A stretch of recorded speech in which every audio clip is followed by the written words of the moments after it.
자, 우리 기도하고 주일 말씀 또 상고해 보겠습니다. 하나님 참으로 감사합니다.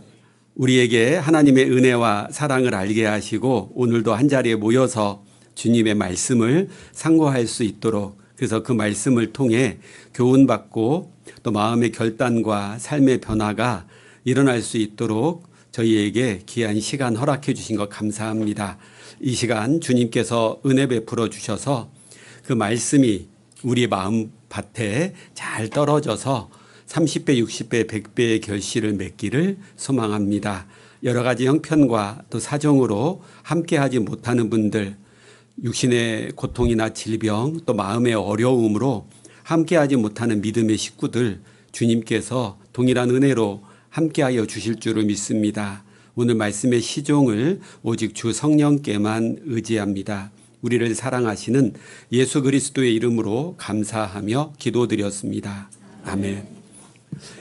요나서 2장을 찾도록 하겠습니다. 구약성경 1288쪽입니다.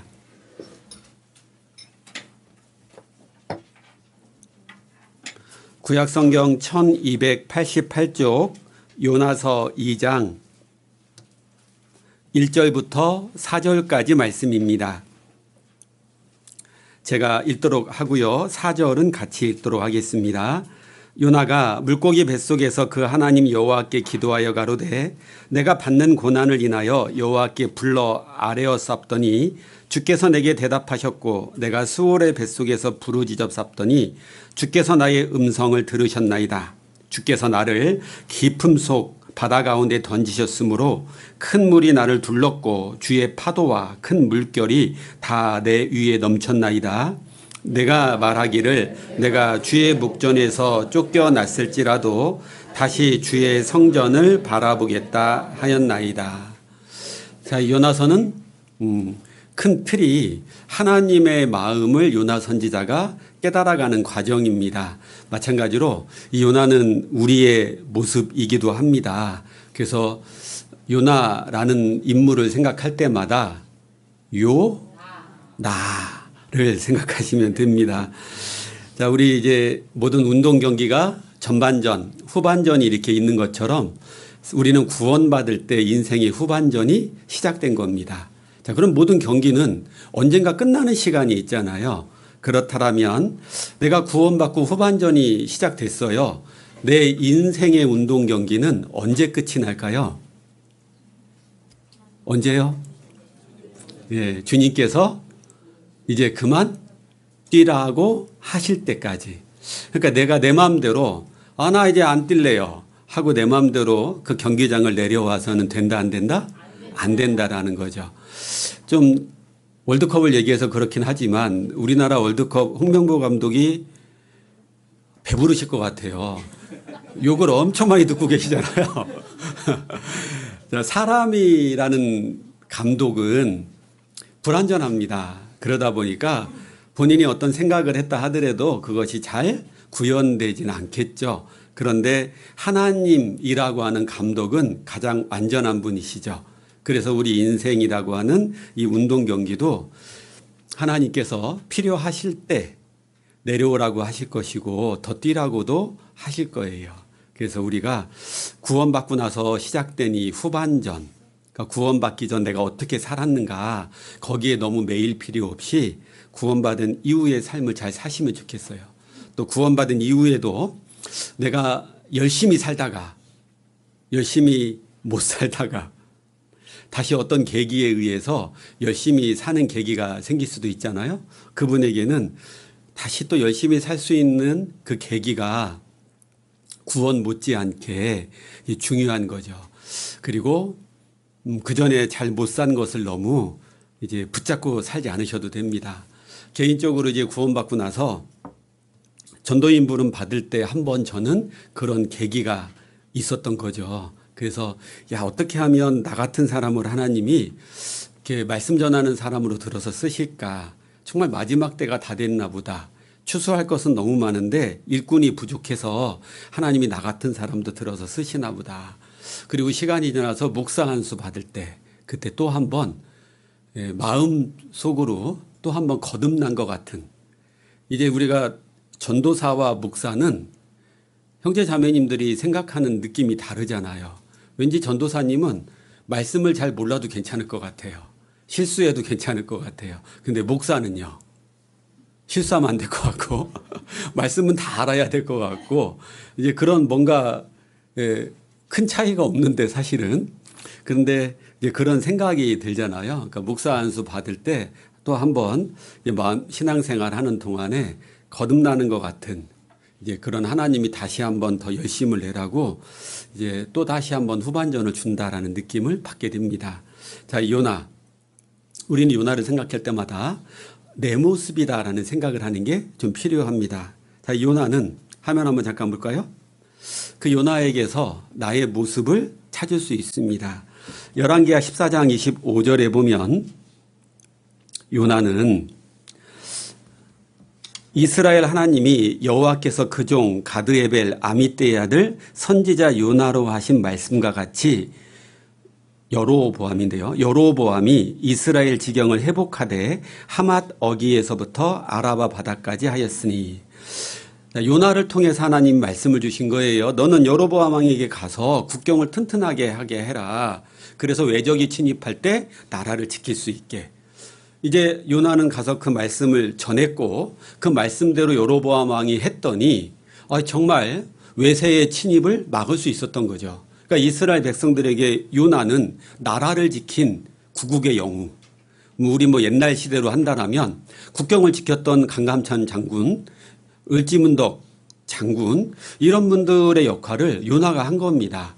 근데 다른 선지자들은 우상 숭배하고 죄짓고 있는 이스라엘 백성들에게 그러지 말라고, 당신들 망할 거라고, 하나님의 징계가 두렵지 않냐고 이렇게 말하고 있을 때 요나만은 우리 이스라엘이 외세의 침입을 막고 부국 강병이 될 거라는 얘기를 했으니 이 요나가 이 당시 이스라엘 사람들한테는 얼마나 인기가 많았고 얼마나 영웅 취급을 받았겠어요. 자, 우리 마음속에도 이런 모습이 있다라는 거죠. 다른 사람에게 좋은 말 해주는 것, 또는 내가 드러나는 그런 일들을 하는 것, 인정받는 일 하는 것, 이런 것은 참 좋아합니다. 근데 요나서 1장 2절로 3절, 너는 일어나 저 큰 성읍 니느웨로 가서 그것을 쳐서 외치라. 그 악독이 내 앞에서 상달하였음이니라 하시니라. 그러나 요나가 여호와의 낯을 피하려고 일어나 다시스로 도망하려 하여. 근데 이 요나의 마음이 우리에게도 또 있잖아요. 내가 하고 싶은 것만 하고 싶은 거죠. 니느웨 성에 가서 심판이 임했다라는 말씀을 전하기는 싫은 거예요. 저 니느웨 성은 아수르라는 나라의 수도인데 이 아수르가 정말 잔인한 민족이고 하나님을 믿지 않습니다. 저 나라가 강성해지면 우리나라를 침략할 거라는 걸 요나는 알아요. 그래서 차라리 지금 저 아수르가 망해버렸으면 좋겠습니다. 내 마음에 들지 않는 거예요. 이 하나님의 명령이. 그래서 도망가죠. 우리도 요나처럼 내 생각, 내 마음에 맞지 않는 것은 불순종하려고 하는 마음, 그런 마음이 우리에게도 다 들어 있잖아요. 그러니까 이 요나에게서 내 모습을 찾을 수 있다라는 거예요. 자, 이 요나는 불순종해서 이제 다시스로 도망을 가게 됩니다. 불순종하고 있죠. 자, 이 요나서 성경에서 보면요, 모든 피조물들은 다 하나님께 순종하고 있어요. 바람도, 바다도, 물고기도, 심지어 니느웨 성 사람도 심판이 가까웠다 회개하라라니까 그 말씀에 순종해 버리잖아요. 하나님을 믿지 않는 이방인 그 사공들도 하나님을 인정하는 말을 합니다. 근데 유일하게 이 요나서에서 불순종하고 있는 존재가 누구예요? 요나입니다. 유일하게 그 요나만이. 그리고 그 불순종하는 요나 한 사람 때문에 다시스로 가는 배에 타고 있는 모든 사람이 생명의 위협을 받게 되죠. 다 죽을 뻔합니다. 자, 그러면 뒤집어서 생각을 해볼게요. 그리스도인 한 사람이 정말로 마음을 하나님 앞에 딱 정해놓고 저 하나님을 살겠습니다, 이런 마음으로 살아간다라면 얼마나 큰 일이 그 한 사람을 통해서 일어날 수 있을까요?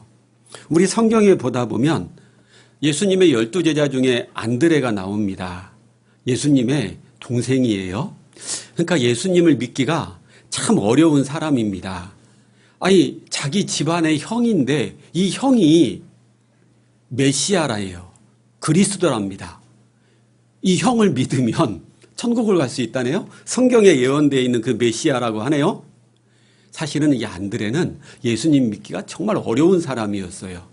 우리도 집에 구원받은 분들이 사는 가정을 생각해 볼게요. 내 남편이나 내 아내가 정말 구원받은 그리스도인다운 모습으로 살아가요? 대답을 해줘야죠. 아니요, 이러면 안 돼요. 옆에 있잖아요. 보면 가까이 사는 사람에게 나의 모습은 구원받은 사람의 모습이라기보다는 육신이 강하게 튀어나오는 그런 모습들이 얼마나 많습니까? 자, 이 안드레는 그러기 때문에 예수님을 메시아로 받아들이기가 어려운 사람이었어요. 그런데도 이 안드레가 구원을 받았어요. 그리고 이제 이 안드레가 나중에 순교를 하게 됩니다. 그리고 이제 또 다른 이 베드로의 동생 안드레도 있는 겁니다. 자기가 구원받고 나니까 형이 생각이 났어요. 그래서 시몬 베드로를 예수님께 데리고 옵니다. 어찌 보면 우리도 구원받고 나니까 내 가족이 생각이 나서 가족에게 하나님 좀 알아보자. 말씀 듣자. 학예수양에 한번 참석해보자. 전도집회 한번 들어봐. 어쩌면 이게 쉬운 권유일 수도 있습니다. 그런데 이 베드로가 구원을 받고요. 시몬에서 베드로로 이름이 바뀝니다. 그리고 이 베드로는 초대교회의 기둥과 같은 역할을 하죠. 예수님의 수제자가 됩니다.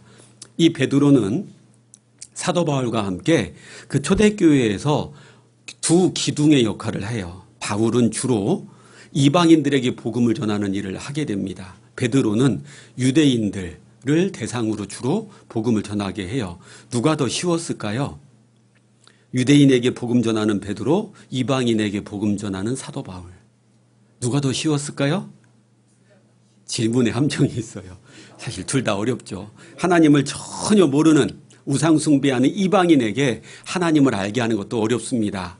또 정통 유대인, 하나님은 한 분이시다. 근데 그 하나님이 예수님이 오셔갖고 나를 본 자는 아버지를 봤다. 자기가 하나님이라고 하니 이 예수님은 유대인들 입장에서는 신성모독입니다.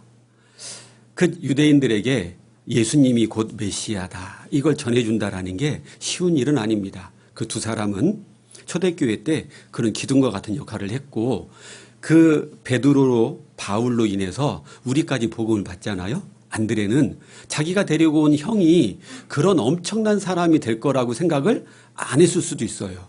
근데 그 한 사람의 영향력이 그렇게 큰 겁니다. 빌립이 하나님께 명령을 받죠.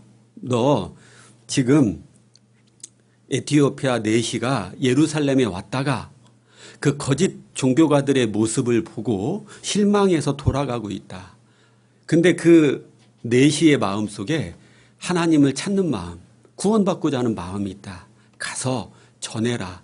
빌립이 그 말을 듣고 에티오피아 내시가 타고 가는 마차를 쫓아가잖아요. 그게 쉬운 길이었겠어요? 그 에티오피아 아프리카 대륙으로 가는 그 길이 쉬운 길이 아니겠죠. 근데 빌립이 그 말씀에 순종해서 그 내시에게 이사야 말씀에 나와 있는 예수님을 전했고 구원받고 침례까지 받잖아요. 그 내시 한 사람으로 인해서 이 에티오피아 전체가 구원을 받아서 1970년대에 이스라엘이 세계에 흩어진 유대인들을 다 돌아오게 할 때 그 에티오피아에서 그 옛날 그 내시로 인해서 구원받은 그래서 전해져서 그때 구원받았던 사람들이 돌아오게 되잖아요. 그게 영화로도 만들어져서 지금은 이제 넷플릭스에서 내려갔는데 그게 넷플릭스에서도 방영이 됐거든요. 그 에티오피아 사람들을 돌아오게 하는 한 사람의 영향력이 그렇게 크다라는 거예요. 자, 우리는 아프리카 하면 어떤 생각이 드세요? 덥고, 막 이렇게 사바나 뭐 이런 거, 짐승들이 뛰어다니고요. 근데 이 아프리카가 엄청 더운 나라고 옛날에는 그 아프리카 흑인들을 사람으로 취급하지 않았잖아요. 그냥 검은 짐승으로 취급을 해서 노예로 사고 팔았잖아요. 그러니까 이 영국이나 미국, 프랑스 이런 나라에서 아프리카 사람들에게 복음을 전한다라는 것은 짐승에게 복음 전하는 일이에요. 그러니까 생각을 아예 안 합니다. 근데 그 아프리카 대륙에 복음을 들고 가서 전한 사람이 데이비드 리빙스턴입니다. 자, 이 리빙스턴은 아버지가 선교사님이었어요. 그래서 어려서부터 선교와 관련된 내용을 많이 들은 겁니다. 책도 많이 들었고. 자, 그렇게 되니까 이 리빙스턴이 어떤 마음이 들었겠어요? 나도 크면 선교사가 되겠다. 가 아니라 나는 싫다. 지긋지긋하다. 어떻게 하면 여기서 벗어날 수 있지? 그래가지고 안정적인 직업을 찾기 위해서 리빙스턴이 의학을 공부하기 시작합니다. 그리고 이제 의학을 공부하다 보니 옛날에는 이제 헬라, 로마가 전 세계를 지배했었기 때문에 헬라어로 된 의학 책들이 되게 많은 거예요. 그래서 헬라어로 공부를 하기 시작해요. 자, 그렇게 공부한 리빙스턴이 나중에 의사도 됐고, 이제 아버지의 영향 때문에 하나님을 떠날 수는 없었습니다. 근데도 여전히 마음속에는 나는 안정적인 삶을 살 거야. 근데 어느 날 남아공에서 선교를 하던 선교사를 만나게 돼요.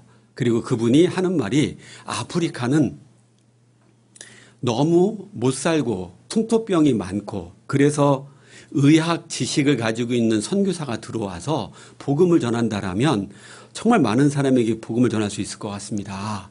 그 얘기를 듣고 리빙스턴이 뛰어들어요. 그래서 그 아프리카의 대륙을 유럽 사람들한테 소개하는 책을 쓰기 시작합니다.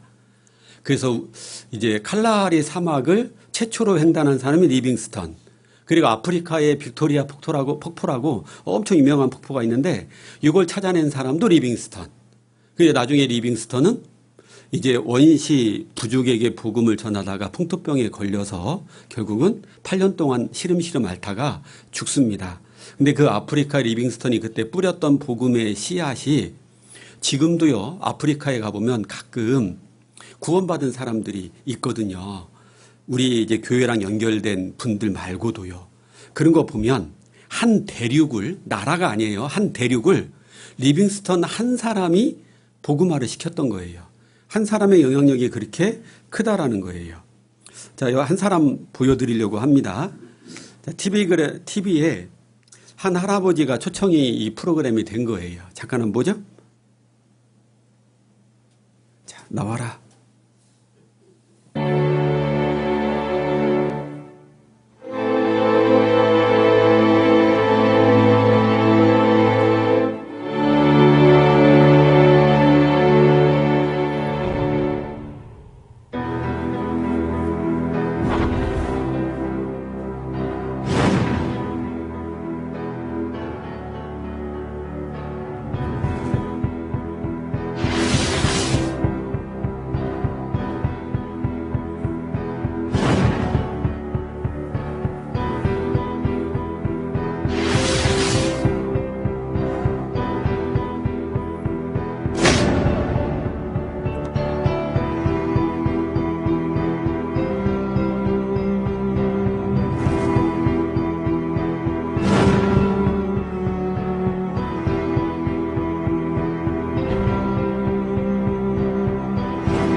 This is his scrapbook. There are all kinds of fascinating pictures in it. Perhaps you can see this is a picture of Nicholas Winton himself with one of the children he rescued. Back here is the list of all the children. This is Vera Diamant, now Vera Gissing. We did find her name on his list. Vera Gissing is with us here tonight. Hello, Vera. And I should tell you that you are actually sitting next to Nicholas Winton.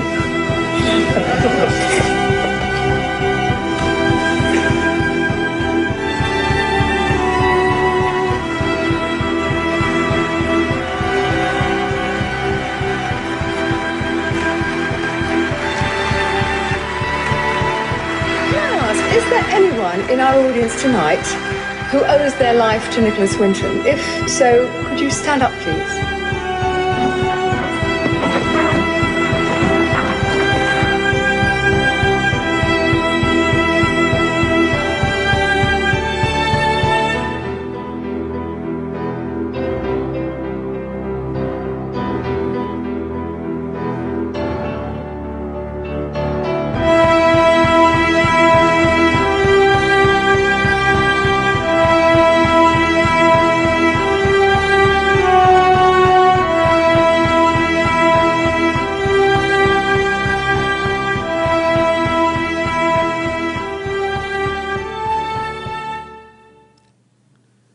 자, 이분이 한 명의 어린아이를 건졌지만 그 아이는 나중에 커서 가족을 이루게 되잖아요. 한 사람만 건진 게 아니었던 거예요. 근데 전체적으로 669명이나 되는 어린아이를 건졌다라고 합니다.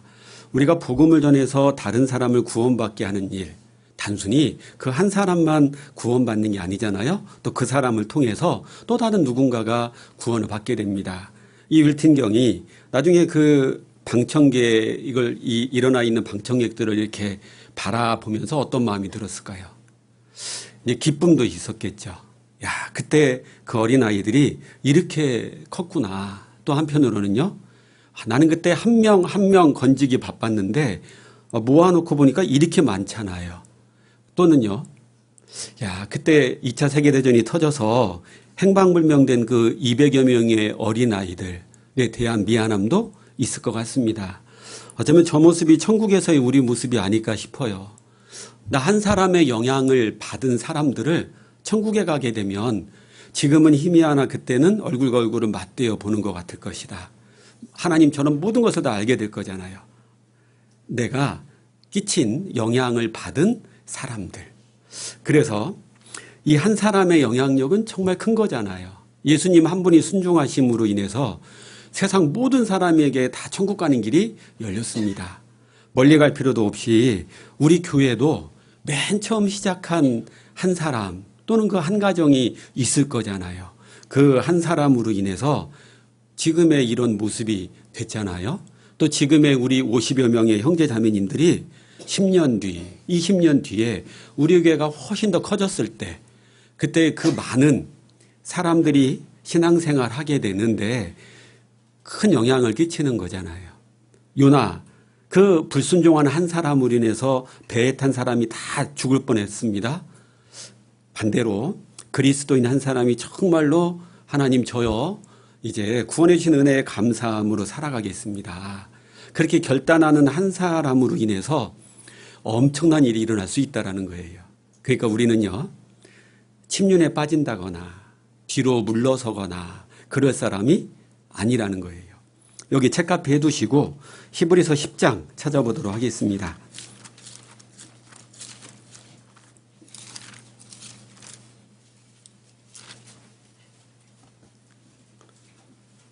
신약성경 363쪽입니다. 히브리서 10장 38절입니다.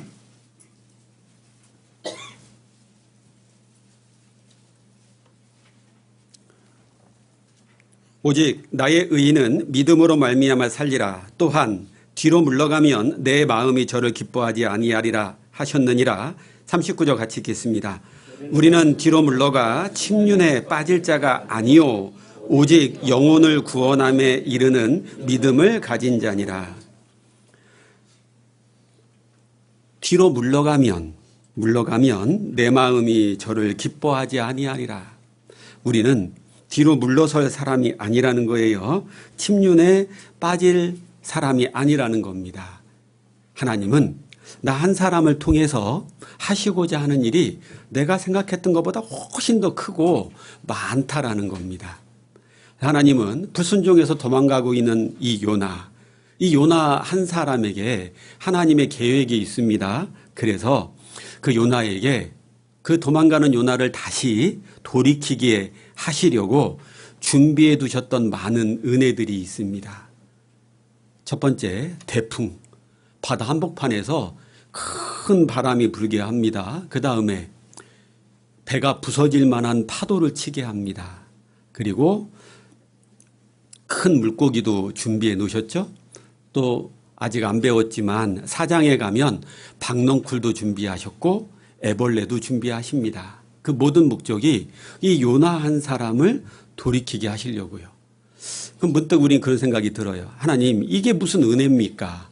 바람, 큰 물고기, 애벌레, 박넝쿨, 이런 게 하나님 무슨 은혜예요? 우리는 은혜라고 하면 뭔가 죽을 병에 걸렸다가 기적같이 낫는다라든지 엄청 이제 큰 일들을만 은혜라고 생각을 하지만 하나님은 작은 것, 우리가 전혀 기대하지 않았던 그런 걸 통해서 우리에게 돌아오는 길을 만들어 주십니다. 예전에 이제 한 자매님이, 청년 자매님이 교제를 떨어진 거예요. 왜 떨어졌을까? 이제 알고 보니까 자기가 이렇게 전도한 이성 친구가 있는데 시간이 지나다 보니까 이 이성 친구가 구원받은 형제로 보이는 게 아니라 이제 결혼할 남자로 보이는 거예요. 이제 그러다가 교제를 떨어졌습니다. 근데 어느 날 자기를 전도한 친구 자매가 영상 하나를 보내준 거예요. 전도 집회 하다가 이제 듣게 되는 영상 하나를. 그게 뭐였냐면 이제 이스라엘이 제3성전을 지을 준비를 다 끝냈다라는 그 영상을 보내준 겁니다. 그거를 딱 이 교제 떨어진 자매가 보고 마침 또 그때 공교롭게도 이 자매가 일과 일하는 사이 중간에 잠깐 카페에서 커피를 마시는데 누가 찾아와서 말을 걸더래요. 신천지에서. 그러니까 이 자매가 야, 내가 교제에 떨어져 있으니까 이단이 나에게 접근을 하는구나. 게다가 제3성전을 지을 준비가 다 됐다라는 그 영상을 이렇게 보면서 내가 하나님께로 돌아가야 되겠구나. 마지막 때가 정말 가까워졌구나. 그래서 그 자매님이 교제 가운데로 돌아오게 됩니다. 엄청난 죽을 병에 걸린다든지요. 그런 계기가 아니었죠. 그냥 전도 집회에 나오는 영상 하나 보내줬을 뿐인데 그거를 통해서 이 자매는 교제에 회복하게 됩니다.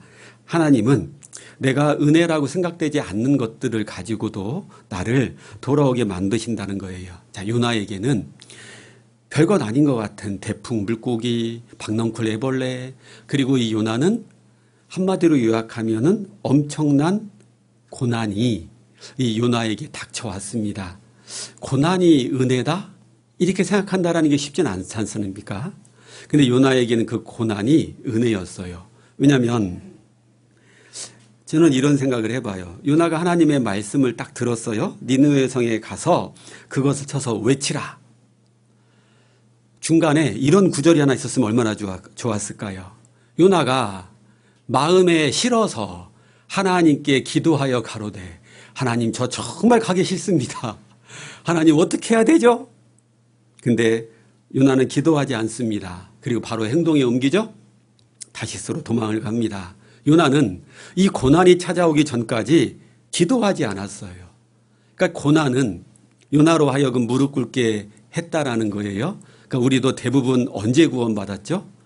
대부분 삶이 좀 힘들 때, 어려울 때, 또 신앙생활 가운데에도 정말 깝깝하고 도저히 길이 안 보이고 이럴 때 하나님을 간절하게 찾게 되잖아요. 요나는 고난이 왔고 그 고난이 하나님께 기도하는 시간을 갖게 만듭니다. 자, 우리 어떤 모습으로 하나님의 은혜가 올지 모르잖아요. 그러니까 그 작은 것이라 할지라도 또는 내가 생각했던 기대했던 모습이 아니라 할지라도 또는 그게 고난의 모습이라 할지라도 그게 하나님의 은혜일지도 모르겠다. 그리고 또는 그 정말 하나님의 은혜인데 내가 못 알아볼 수도 있잖아요. 하나님이 주시는 은혜임을 알아볼 수 있는 눈이 있으면 얼마나 좋겠어요. 그 방법은 사실은 되게 쉽습니다. 뭐냐면 말씀을 가까이 하는 거예요. 제가 한 번을 이렇게 상담하는데 이분이 말하는 거예요. 나는 성경을 막 읽을 시간은 부족합니다. 그래서 유튜브에 올라와 있는 유명한 목사님들의 말씀은 거의 다 듣습니다. 이러는 거예요. 유명한 목사님들, 이홍서 뭐 이런 분들 있잖아요. 유명한 목사님들 말씀을 이렇게 다 듣는데 근데 왜 찾아왔을까요, 저한테? 그렇게 하는데 자기의 믿음은, 자기의 신앙은 여전히 정체되어 있다라는 생각이 든다라는 거예요. 그렇게 말씀을 많이 듣는데 제가 그분께 여쭤봤어요. 아유, 참 잘하셨습니다. 근데 말씀은 얼마나 읽으세요? 근데 이분이 아까도 얘기했듯이 시간이 없다라는 이유로 말씀은 정작 안 읽는 거예요. 그리고 유명한 목사님들의 설교 말씀만 듣는 겁니다. 자, 그러면 어떤 일이 벌어질까요? 자, 제가 이렇게 설교를 하잖아요. 전도인이 이렇게 설교를 할 때에는 여러 가지 이유가 있겠지만 그 중에 하나는 목사님은 이 말씀 구조를 통해서 이렇게 깨달으셨구나. 그리고 이렇게 살아야 되는 거구나. 하나님의 뜻이 그런 거구나.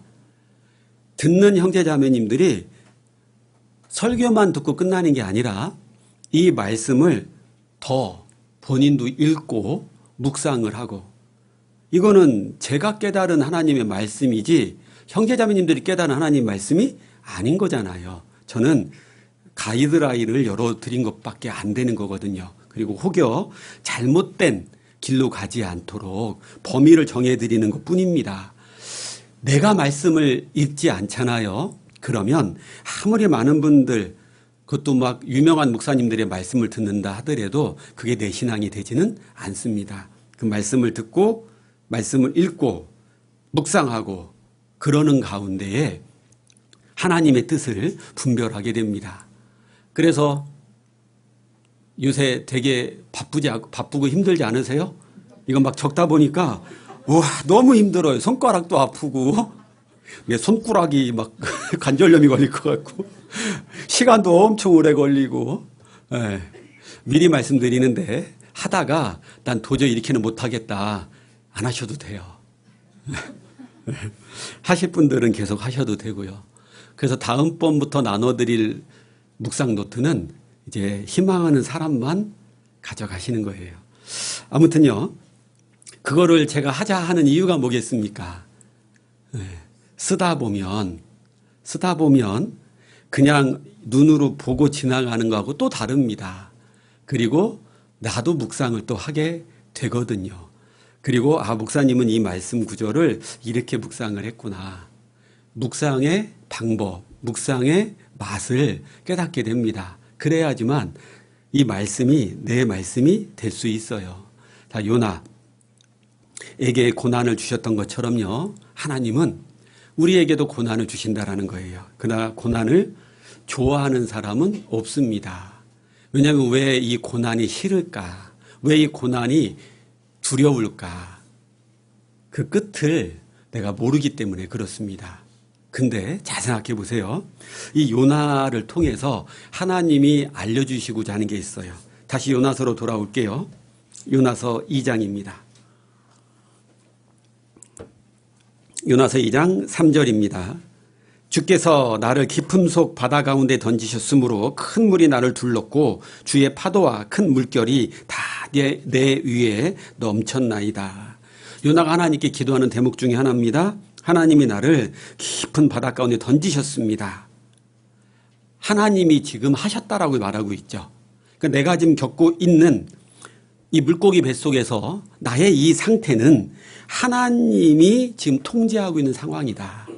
그리고 큰 물이 나를 둘렀고 그 파도치는 바다 속에 던져졌지만 바닷물에 빠져 죽지 않도록 하나님이 통제하고 계시는 거구나. 주의 파도와 큰 물결이 다 내 위에 넘쳤나이다. 나를 죽지 않도록, 물고기가 나를 삼키도록 그 모든 상황들을 하나님이 주관하고 계시는구나. 자, 그러니까 우리가 이 고난도요, 이 고난을 총 지휘하고 있는 분이 하나님이다라는 생각을 딱 하는 순간 우리는 안심이 될 수 있어요. 우리 이제 지금이야 뭐 유튜브 뭐 이런 데서 보지만 옛날에는 운동 경기, 올림픽 뭐 이런 거 할 때 생방송으로 안 보게 되면 재방송을 해줄 때까지 기다려야만 합니다. 이제 여러 운동이 있지만 복싱, 네. 혹시 복싱 요즘은 그렇게 많이 하진 않지만 요즘 뭐 UFC를 대신 많이 보겠지만 복싱 경기 좋아하세요? 네. 이 복싱이 12라운드입니다. 그런데 내가 이미 결과를 알고 있어요. 저 때는 가장 유명한 복싱 선수가 장정구 선수였어요. 장정구 선수라고 아세요? 아시는구나. 네. 자, 이 장정구 선수. 이제 이 결과를 알아요. 근데 결과를 알고 있으니까 1라운드, 2라운드 막 진행되면서 장정구 선수가 막 그로기 상태에 몰릴 정도로 두들겨 맞아도 나는 이미 결과를 알고 있으니까 어때요? 마음이 조마조마해요? 편안해요? 편안합니다. 왜냐하면 결과를 아니까. 저 장정구 선수가 몇 회에서 KO로 이길 거라는 걸 아니까요. 그러니까 결과를 알면 두렵지가 않다라는 거예요. 자, 이 고난은 총지휘자가 누구예요? 하나님입니다. 완벽하게 하나님이 통제하시고 보호하신다라는 거예요. 그러면 우리는요, 그 고난을 대할 때 어떤 자세여야 될까요? 지난번에 한번 찾았던 말씀이니까 화면 보고요.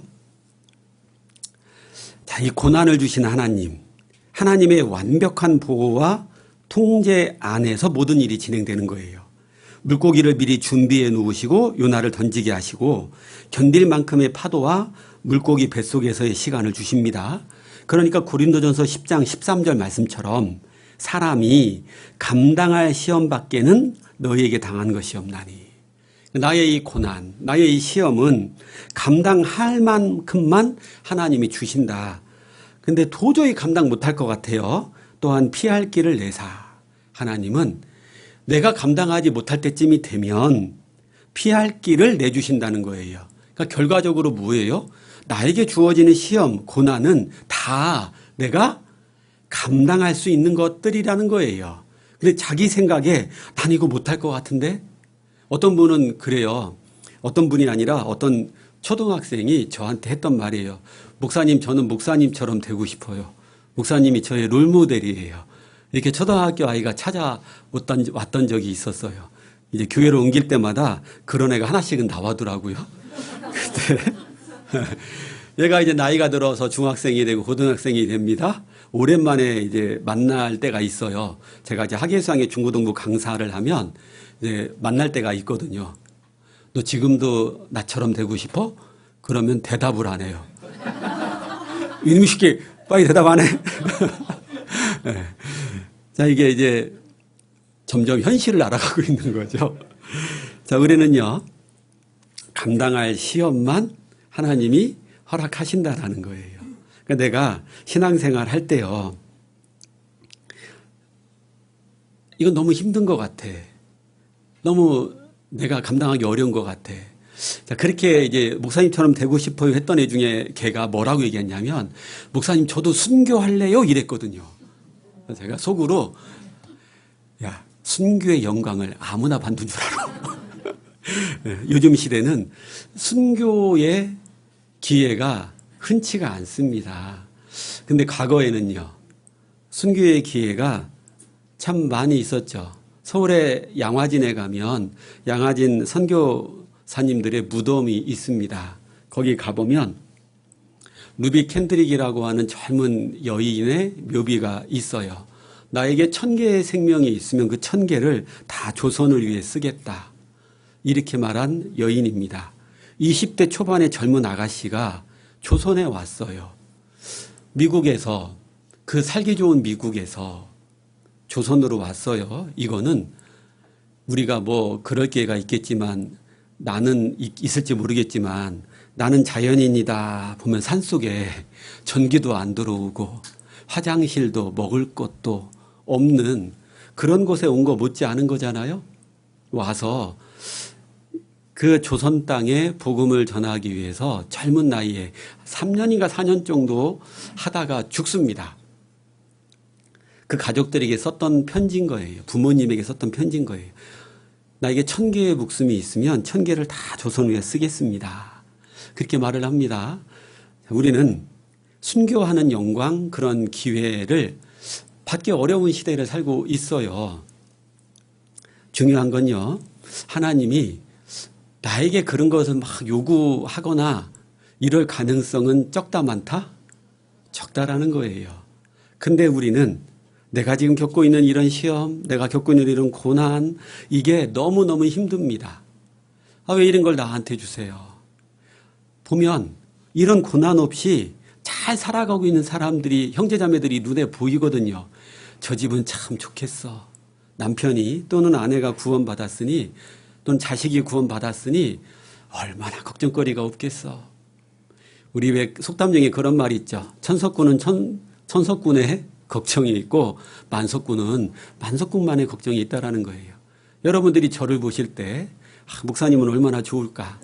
말씀도 많이 알고 무슨 걱정이 있겠어? 그런 생각할 수 있잖아요. 저는 저만의 시험과 고난과 걱정이 있는 거예요. 자, 하나님은 감당할 시험만. 자, 요나는 포장된 은혜를 받고 있어요. 고난으로 포장된 하나님의 은혜를 받고 있습니다.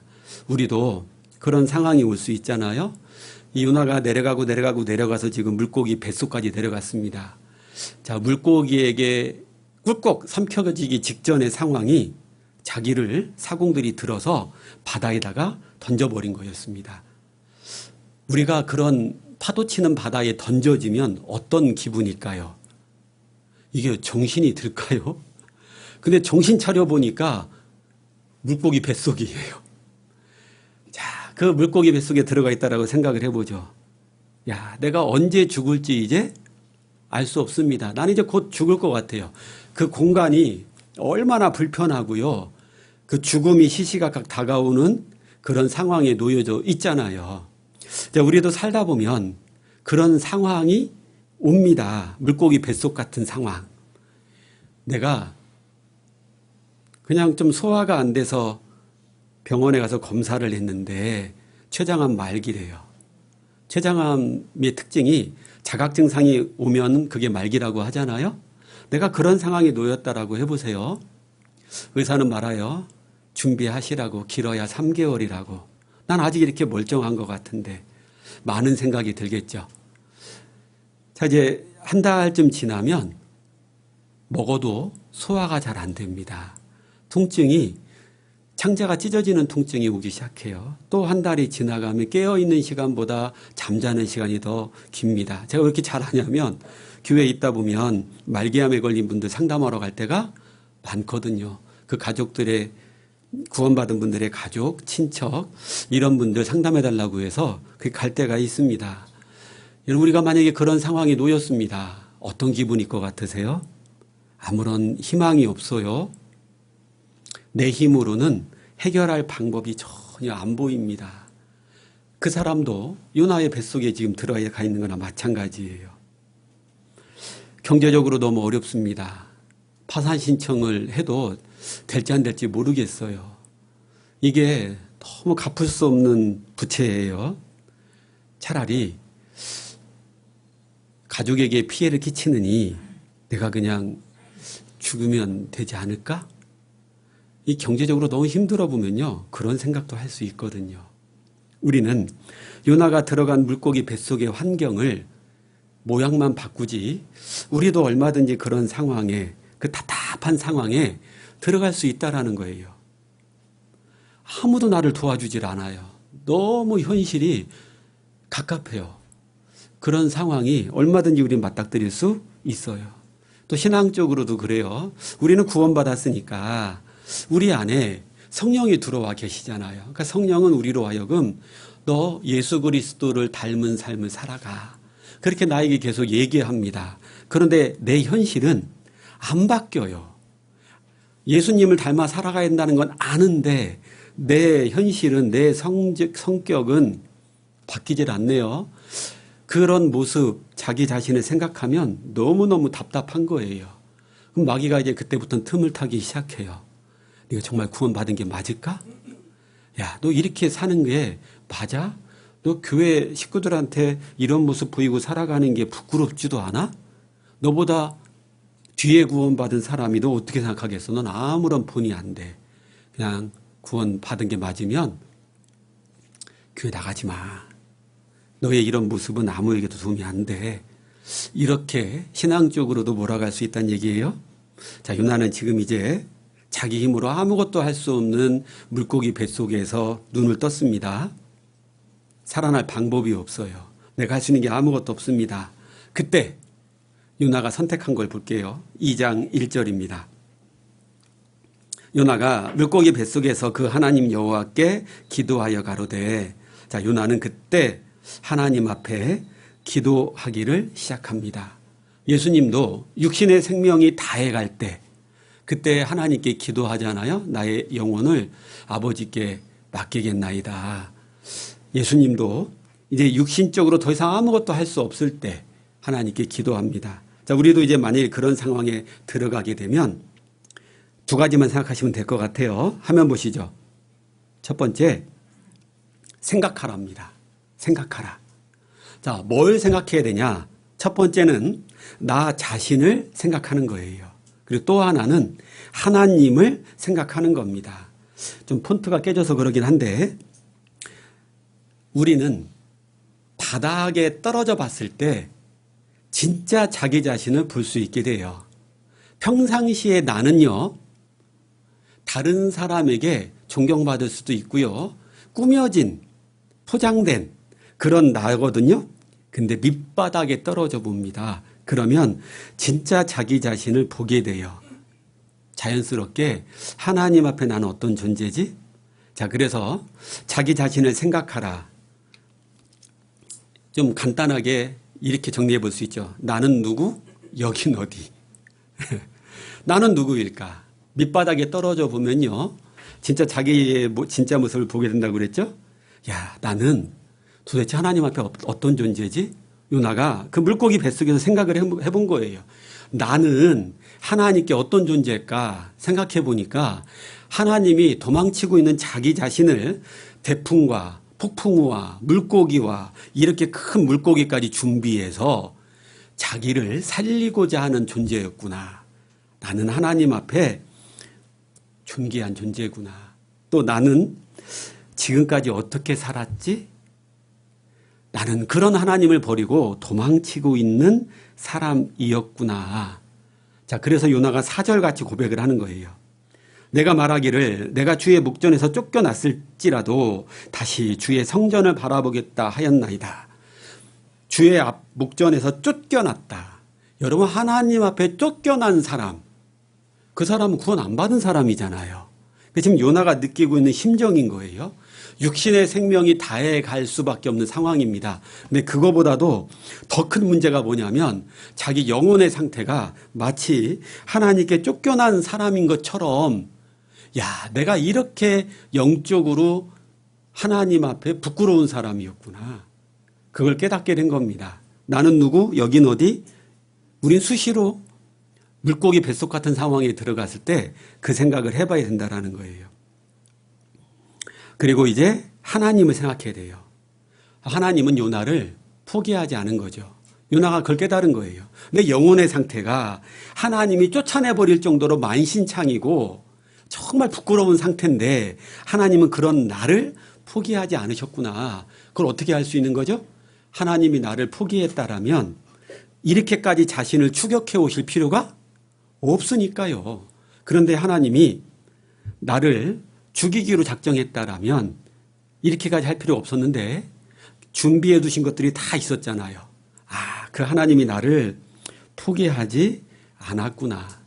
여러분, 의사가 병원에 갔을 때 치료 방법들을 막 얘기를 합니다. 손을 대는 환자는 가능성이 있으니까 손을 대는 거예요. 근데 가능성이 없으면요, 아예 손 안 댑니다. 환자를 손 댄다? 그것도 최고의 의사가 손을 댄다? 가능성이 있다는 얘기거든요. 하나님이 요나 인생에 손을 대신다? 가능성이 있다라는 거예요. 내 인생 가운데에도 하나님이 손을 대신다. 하나님은 나를 포기하지 않는다라는 거예요. 이 요나는 그 물고기 뱃속에서 아무것도 할 수 없는 그 속에서 자기 자신을 생각했고 하나님을 생각해 보니까 하나님이 나를 포기하지 않으시는구나. 이제 머리로만 알고 있었던 하나님에 대해서 깨닫게 된 게 있었어요. 그중 하나가 하나님은 어디에나 계신다. 자, 유나가 이거 몰랐을까요? 하나님이 어디에나 계신다 이거를요? 알죠. 그러나 자기는 머리로는 알고 있었지만 다시스로 도망갔잖아요. 내가 다시스로 도망가면 거기선 내가 하나님의 일을 하지 않아도 될 것이다. 그 뭐예요? 여호와의 낯을 피하여라고 되어 있잖아요. 내가 다시스 가면 하나님이 나를 내버려 두실 거야. 나를 못 보실 거야. 어디에나 계시는 하나님 머리는 알지만 요나의 믿음에서는 그게 없었던 거죠. 그런데 물고기 뱃속에 들어가 보니까 하나님은 바람 속에서도 폭풍우 속에서도 깊은 바다 속에서도 이 물고기 속에서도 심지어 하나님 믿지 않는 이방인들 사이에서도 제비뽑기에서 딱 요나 걸려버리잖아요. 그러니까 하나님은 믿지 않는 사람에게도 함께 하시는 거구나. 하나님이 어디에나 계신다라는 것을 깨달았어요. 그러니까 내가 지금 물고기 뱃속에 있는 것도 하나님이 아시지. 내가 여로보암 왕 앞에 가서 하나님의 뜻을 전할 때나 지금 물고기 뱃속에서 말씀을 전할 때나 하나님은 나랑 함께 계신다. 요나는 어디서든 하나님이 함께 계신다. 이걸 새삼스럽게 깨달은 겁니다.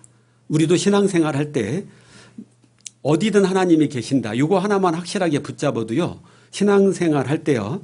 하나님으로부터 도망간다. 피할 수 있다. 이런 생각은 안 할 수 있을 겁니다. 불평을 한다거나 그러지는 않을 수 있을 거예요. 하나님은 어디나 계신다. 이 두 번째로요. 이 요나는 하나님은 이스라엘만의 하나님이 아니구나. 하나님을 생각해 보니까 그 하나님의 속성을 하나 깨닫게 된 거예요. 자, 요나의 생각은 니느웨 성에 가서 심판을 전하기 싫은 이유가 뭐죠? 앗수르는 이방인이거든요. 하나님 안 믿거든요. 하나님께 받는 복은 우리 같은 이스라엘 선민이나 받는 거지 이방인이 받는 건 아니야. 100번 양보하더라도 우리가 복을 충분히 받고 난 뒤에 그 다음에 조금 부스러기를 이방인들에게 주면 모를까. 그 이방인들에게 심판을 면할 수 있는 그런 복을 주시는 하나님은 아닐 거야. 요게 너무 강하게 있었던 거예요. 근데 요나가 충격적인 일을 경험하게 된 거잖아요. 배에 타고 있는 뱃사공들 이방인이잖아요. 자기가 믿는 신들을 불렀다라고 했으니까. 근데 자기를 죽여서 이방인을 살리시잖아요. 하나님이. 오라? 이거 뭐지? 하나님은 이스라엘만의 하나님이어야 되는데 이방인을 살리려고 자기를 죽이네요. 아, 하나님은 이스라엘만의 하나님이 아닌 거구나. 예수 그리스도가 희생을 해서 모든 사람의 구원의 길이 열렸잖아요. 그러니까 예수님은 구원받은 사람만을 위한 예수님이 아니라 모든 사람을 위한 구세주가 예수님인 거죠. 요나는 하나님에 대해서 좀 편협된 생각을 가지고 있었던 거예요. 그래서 요나가 했던 고백 중에 8절 보시죠. 무릇 거짓되고 헛된 것을 숭상하는 자는 자기에게 베푸신 은혜를 버렸사오나. 자기는 지금까지 이스라엘만의 하나님이라고 믿고 있었다는 거예요. 내가 만든 하나님을 섬기고 있었구나. 헛된 우상 숭배하는 거나 똑같구나. 근데 나는 하나님의 은혜를 버렸어. 깨닫게 된 거예요. 우리 이 요나의 이런 생각이 딱 깨져야만 이 요나가 니느웨 성에 가서 복음을 전할 수 있거든요. 이 깨지질 않으면요. 요나는 니느웨 성 가서 여전히 복음을 안 전하겠죠. 자, 우리도 신앙생활 하다 보면 비슷한 경험을 할 수 있어요. 자, 이제 저를 예를 들어서 말해 볼게요. 예를 들어서 제가 이제 처음 전도인 부름을 받았을 때 하나님 말씀에 순종해야 된다는 생각이 너무나 크니까 깊이 생각하지 않았어요. 그리고 전도인의 부름에 순종을 했습니다. 근데 시간이 지나다 보니까 네 가족도, 그러니까 예를 들면 부모님도 구원이 확실하지 않은데 네가 목사를 한다고? 너 장모님이 남녀란객교를 믿고 있는데 네가 하나님의 말씀을 전하는 일을 해? 네가 그런 자격이 있어? 근데 이런 생각이 문득 드는 거예요. 우리도 신앙생활 하다 보면 아직 가족이 구원받지 않았는데 내가 교회에서 봉사를 해? 하나님의 일을 해? 이런 생각이 들 수 있잖아요. 또 누군가가 그렇게 나를 힐난할 수도 있잖아요. 요나가 이스라엘만의 하나님이라고만 생각하고 있으면 이방인에게 복음 전해요, 못 전해요? 못 전하잖아요. 하나님은 그 요나를 통해서 아수르라고 하는 이방인들에게 하나님을 좀 알게 하고 싶거든요. 근데 요나가 편협된 생각 붙잡고 깨지지가 않는 거예요. 이스라엘만의 하나님이다. 이방인에게는 이런 하나님의 은혜를 받을 수가, 전해줄 수가 없다. 자, 우리도요, 내 가족 다 구원받은 다음에 다른 사람에게 복음 전해야지, 그건 하나님의 뜻이 아니라는 거예요. 잘못하면 그것에 파묻혀버릴 수가 있어요. 내 가족 또는 내가 지금 전도하는 사람만 먼저 구원받게 한 다음에 다른 사람한테 전해야지, 그러다가 놓치는 영혼들이 있다라는 거예요. 제가 이제 집회를 하러 다른 교회를 가다 보면 다른 교회에서는 정말 구원을 넙죽넙죽 잘 받는 거예요. 속에 이런 생각이 듭니다. 우리 교회에서 이렇게 돼야 되는데. 그게 요나의 마음이죠. 하나님은요, 전국에 있는 모든 교회가, 해외에 있는 모든 교회가 구원의 역사가 잘 일어나길 원하시잖아요. 근데 저는 내가 담임하고 있는 우리 교회에서 이런 일이 더 많이 일어나야 되는데, 이런 생각을 하고 있다면, 물론 이제 그런 생각도 할 수 있죠. 근데 그게 바로 요나의 마음이라는 거죠. 하나님의 마음은요, 요나야, 이스라엘뿐만 아니라 이방인에게도 복음은 전해져야 돼. 근데 이스라엘 너희는 내 은혜를 자꾸 저버리잖아. 자꾸 나를 떠나잖아. 그래서 더 많이 구원받아야 될 이방인들이 있어.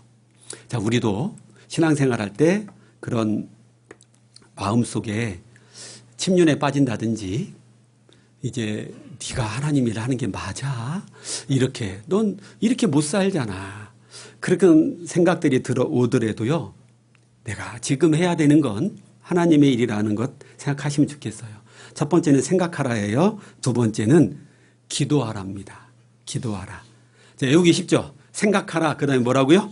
기도하라. 자, 요나의 기도를 한번 볼게요. 요나서 2장 1절입니다.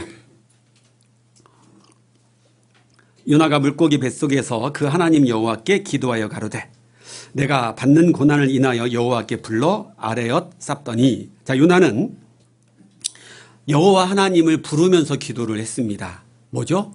내 기도를 지금 듣고 계신 분이 여호와 하나님이란 걸 확실히 한 거예요.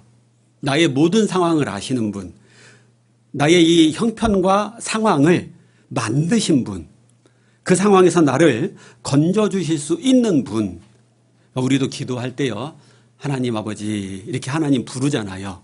그럴 때마다 지금 나의 이 기도를 듣고 있는 분이 누군가를 생각하셔야 돼요. 요나는 여호와를 부르고 기도합니다. 솔직하게 얘기하죠. 내가 받는 고난을 인하여 여호와께 불러 아뢰었더니. 하나님 이미 다 알고 있어요. 그러니까 자기 상태를 포장하지 않습니다. 하나님, 저 지금 죽을 것 같아요. 힘들어요. 물고기 뱃속입니다. 육신의 생명도 왔다 갔다 하지만 더 큰 건 제 영혼의 문제입니다. 제 영혼의 상태가 하나님께 정말 버림받았으면 어떡하죠? 그만큼 저는 지금 수올, 지옥에 있는 것처럼, 지옥에 떨어진 것처럼 제가 그 하나님을 떠났다라는 게 너무너무 괴롭고 부끄럽습니다. 솔직하게 얘기하는 거예요. 그래서 아까 시작할 때요, 이 요나가 요나서 1장 2절과 3절 사이에 하나님, 저요 솔직히 니느웨성 가기 싫어요. 기도할 때는요, 솔직하게 하는 겁니다. 자기의 모든 상황을 부끄럽고 하나님 앞에 창피하지만 하나님은 이미 다 알고 있다니까요. 그걸 솔직하게 아뢰는 게 기도입니다. 자, 두 번째로요, 2절 계속 볼게요. 내가 가로되 내가 받는 고난을 인하여 여호와께 불러 아뢰어 삽더니 주께서 내게 대답하셨고 내가 스올의 뱃속에서 부르짖어 삽더니 주께서 나의 음성을 들으셨나이다. 요나는 자기의 기도를 하나님이 듣는다라는 확신을 갖고 기도했다라는 거예요. 그리고 그 하나님이 3절 주께서 나를 깊음 속 바다 가운데 던지셨으므로 큰 물이 나를 둘렀고 주의 파도와 큰 물결이 다 내 위에 넘쳤나이다. 깊은 바다 속에 던져졌지만 빠져 죽지 않도록 물을 조절하셨고 파도도 조절하셨고 물고기를 준비해서 삼키게 하셨고 모든 상황을 통제하시는 분이 하나님이시군요. 그거를 인정합니다. 6절 내가 산의 뿌리까지 내려갔사오며 육지에 산이 있어요. 그 산의 뿌리는 산 깊이 내려가 보면 뿌리가 나올 거 아니에요. 대부분 이 육지가 어찌 보면 뿌리는 바다에 있다라고 봐도 돼요. 바다 밑바닥에 육지가 있잖아요. 땅이 있잖아요. 자기의 상태를 산의 뿌리까지 내려갔다 얘기하는 거예요. 바다 깊이 내려갔다. 땅이 그 빗장으로 나를 오래도록 막았사오니 빗장은 문이 안 열리게 막는 게 빗장이잖아요. 자기 처한 상황이 빗장에 잠겨 있는 것 같은 갑갑한 상황이라는 거예요. 여호와여 주께서 내 생명을 구덩이에서 건지셨나이다. 아직 요나는 물고기 뱃속입니다. 그럼에도 불구하고 뭐라 얘기하죠? 건지셨나이다라고 얘기를 하는 거예요. 기도하다 보니까 자기 자신을 생각했고 하나님을 생각해 보니까 하나님이 나를 포기하지 않았구나. 내가 해야 될 일을 하나님께서 포기하지 않으셨구나. 이미 요나는 하나님이 그런 나를 건지실 거라는 확신을 갖고 그리고 부끄럽지만 4절 보겠습니다. 내가 말하기를 내가 주의 목전에서 쫓겨났을지라도 다시 주의 성전을 바라보겠다 하였나이다. 하나님은 내 기도를 들으시는 분, 나의 모든 상황을 통제하고 계시는 분, 나를 건져주실 수 있는 분. 그래서 하나님 부끄럽지만 하나님께 다시 저는 기도합니다. 하나님을 전적으로 의지합니다. 자, 우리가 기도할 때요. 솔직하게 내 상황을 얘기한다라고 그랬죠? 그리고 그 상황 가운데 하나님을 전적으로 의지하는 마음이 있어야 돼요. 그리고 마지막으로 9절 보시죠. 나는 감사하는 목소리로 주께 제사를 드리며 나의 서원을 주께 갚겠나이다. 구원은 여호와께로서 말미암나이다 하니라. 마칠 때 요나는 기도의 마침을 감사로 끝맺음합니다. 그러니까 우리도 기도할 때요. 감사가 반드시 들어가야 된다는 거죠. 지금까지의 삶에 또 구원해 주신 것에 감사. 요나는 지금 이 상황에 들어가 있는 것도 지금 감사하고 있는 거예요. 내가 힘들고 고난 그리고 물고기 뱃속 같은 상황에 놓여진 것도 감사할 수 있을까요? 근데 앞에 단계가 되면 감사할 수 있다라는 거예요. 여러분 화면 보실까요? 진주가 만들어지는 여러 가지 설들이 있는데 그 중에 하나입니다. 조개는 매일 물을 흡수하며 생존하지만 그 물에는 모래나 이물질이 섞여 있습니다.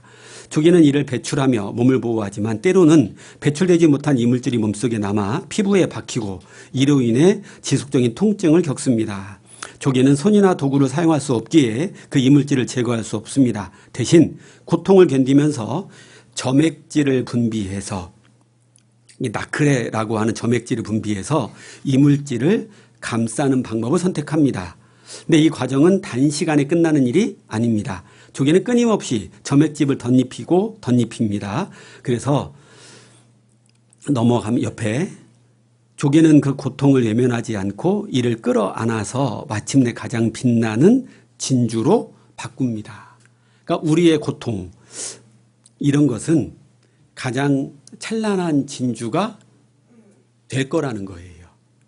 그러니까 우리가 그 고통 가운데 물고기 뱃속 같은 상황에서 하나님께 생각하고 기도하는 게 필요합니다. 때가 되면 이제 어떤 일이 벌어질까요? 10절입니다. 여호와께서 그 물고기에게 명하심에 요나를 육지에 투하니라. 자, 우리가 사람의 생각으로 한번 해볼게요. 물고기 뱃속에는 요나가 살아날 수 있는 방법이 뭐겠습니까? 어부가 이 물고기를 잡아요. 배를 갈라요. 그래서 요나를 건지는 일. 이게 사람이 생각할 수 있는 요나가 살아나는 방법이죠. 근데 하나님은 어떻게 해요? 이 물고기가 뱉어내게끔 한 거예요. 그렇게 해서 요나는 살아났고 니느웨 성에 가서 복음을 전하게 됩니다. 자, 화면 보시죠? 자, 요나가 던져진 거예요. 물고기 뱃속에. 네. 여호와의 말씀에 내 생각은 너희 생각과 다르며 내 길은 너희 길과 달라서 하늘이 땅보다 높음같이 내 길은 너희 길보다 높으며 내 생각은 너희 생각보다 높으니라. 자, 사람의 생각과 다르게 하나님은 간단해요. 쉽습니다. 삼켰어? 가서 뱉어. 아주 쉽죠. 고난을 주신 분이니까 그 고난을 끝내는 방법도 하나님다운 방법으로 끝내실 수 있다라는 거예요. 우리는 생각을 해요. 이래야 될 것 같은데 저렇게 해야만 해야 될 것 같은데 아닙니다. 하나님은 간단하게 끝내실 수 있는 거예요. 그러니까 내가 하고 있는 고민, 걱정, 두려움 내가 끌어안고 있으면 해결될 방법이 너무너무 어려운 거예요. 솔직히 그러지 않아요? 경제적으로 어려운 분들은 로또 당첨되지 않으면 해결 안 될 것 같아요. 병에 걸리신 분들은요. 네, 엄청난 기술이 나와야지만 해결이 될 것 같습니다. 그런데 하나님은요. 다르다라는 거예요. 시편 찾아보겠습니다. 37편.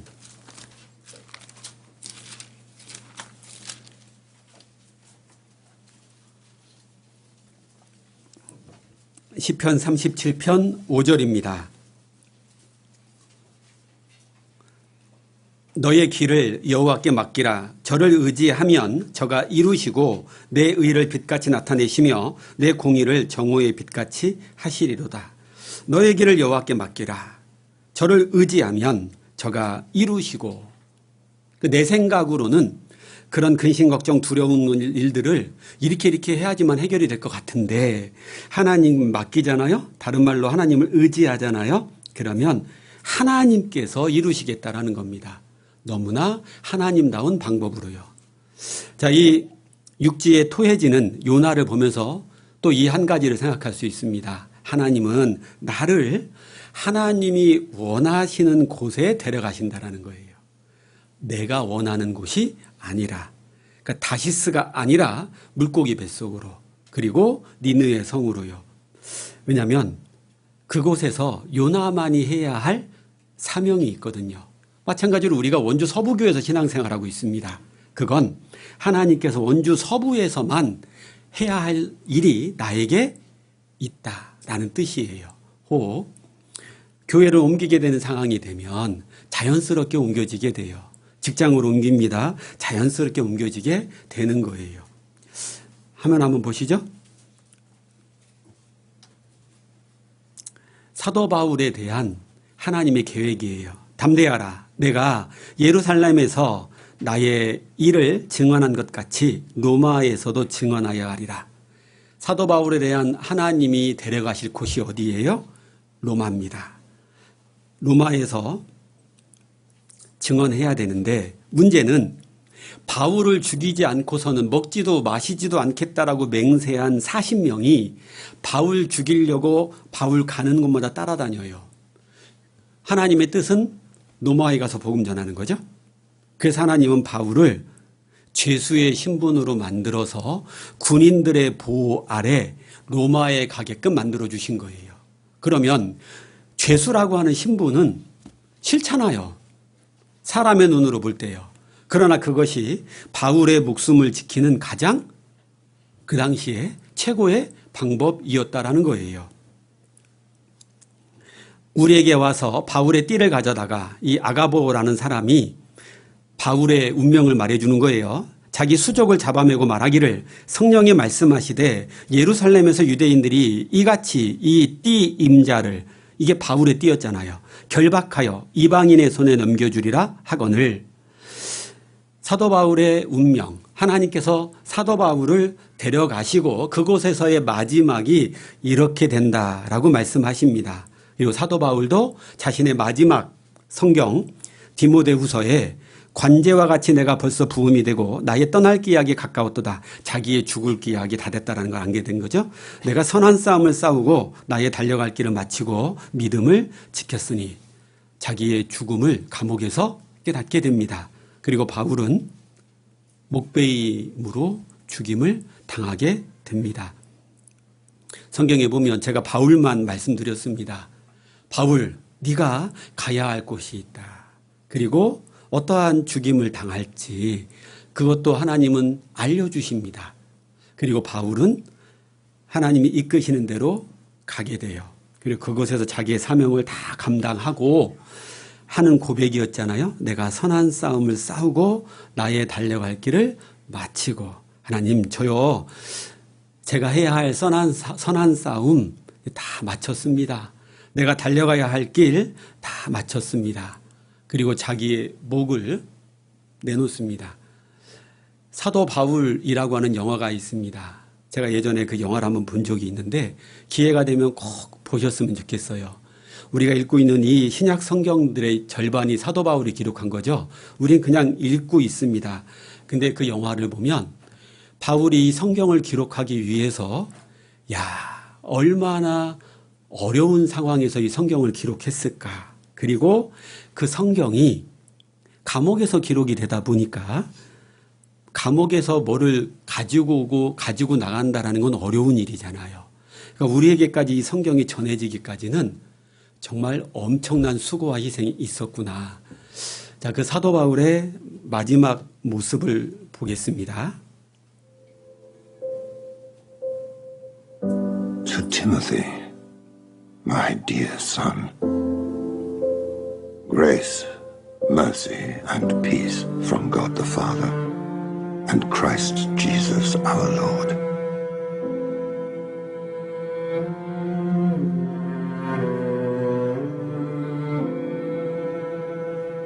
Remember Jesus Christ, raised from the dead, descended from David.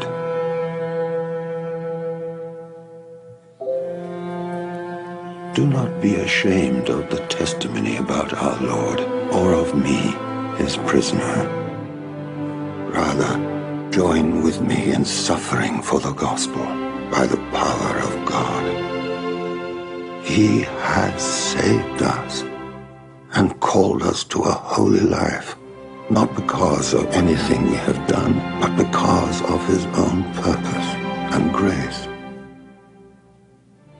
This is my gospel, for which I am suffering even to the point of being chained like a criminal. But God's word is not chained.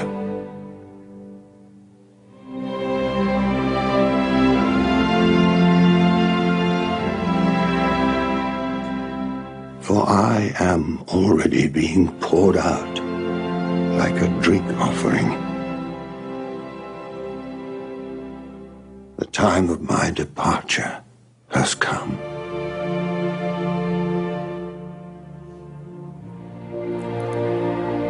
I have fought the good fight.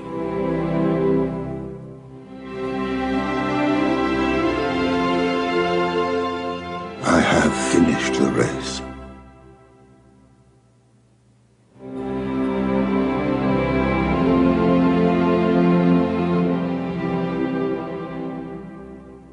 I have kept the faith.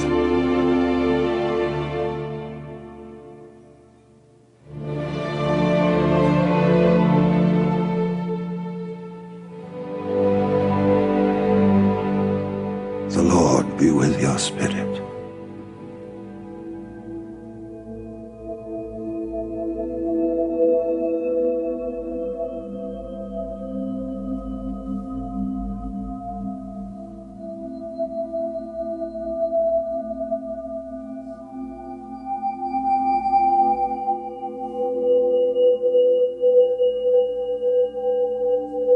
Grace be with you all.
이 바울이 목배임을 당하고 난 뒤에 이제 많은 사람들과 만나는 장면 나오잖아요.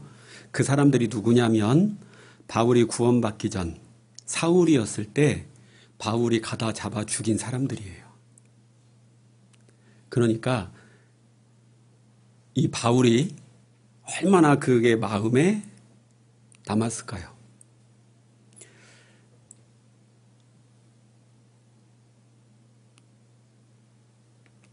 우리가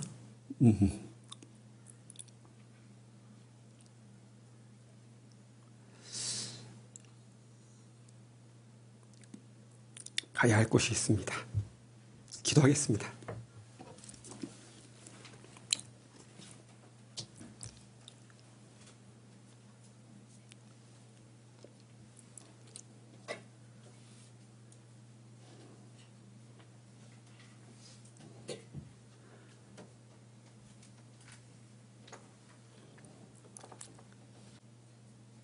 하나님 참으로 감사합니다. 우리를 구원해 주시고 복음 전할 수 있는 기회 주셔서 너무나 감사합니다. 하루하루 살아갈 때마다 그 은혜를 잊지 않도록 도와주시옵소서. 복음이 전해지는 곳마다 우리가 함께하기를 원합니다. 도와주시옵소서. 예수님 이름으로 기도드렸습니다. 아멘.